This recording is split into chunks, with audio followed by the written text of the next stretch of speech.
Мен айлығым негізі 120 мың теңге болчу да, айлықтың былтыркы иштегенде. Сом байланткан канча болот? Сом айтканда 38 мың сом болот. Ошол акчанын пайдасы кандай тийди эмеге?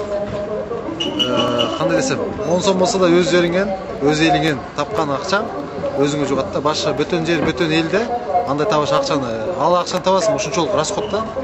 Ошондой тамак ашка, продукция, квартира аябай кымбат, кийим-кечек кымбат. Ошон менен Кыргызстандан тапканың жакшыраак да, чем башка жакта жүргөнүң. Азыр мисалы ошо экономикалык кризистин таасири тийип атпыбы? Аябай тийди да. Казакстанга тийип, биз 5 ай, 6 айлап айлык алышкан жок эч. Үйлөрдө келип даже келгендер акчасын жол киресин, бияктан ата-энелери жол киресин төлөп, ошо автобус менен келип атышты көп кыргыздар. Бияктан акчасын төлөп кетип атышты да үйлөрүнө. Менин кол алдымда 72 бала иштечи. Менин алдымдачы.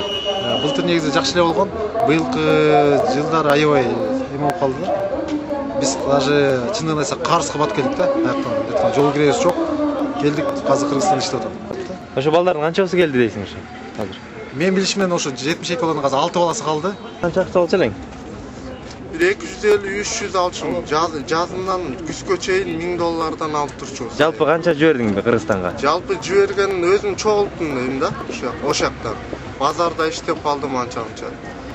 Ошо кризиске отуруп калып, аяктан дагы эчтеке таппай ошо Кыргызстанга келип жатам да. Ошо азыр дүйнөлүк экономикалык кризистин таасири деп ойлойсуңбу? Ооба да, дүйнөлүк каякта деле бүт баары кымбаттап атат. Биринчи Кыргызстанда кымбаттады, андан Казакстанда кымбаттады, жол кирелер, продуктылар бүт баары кымбаттады.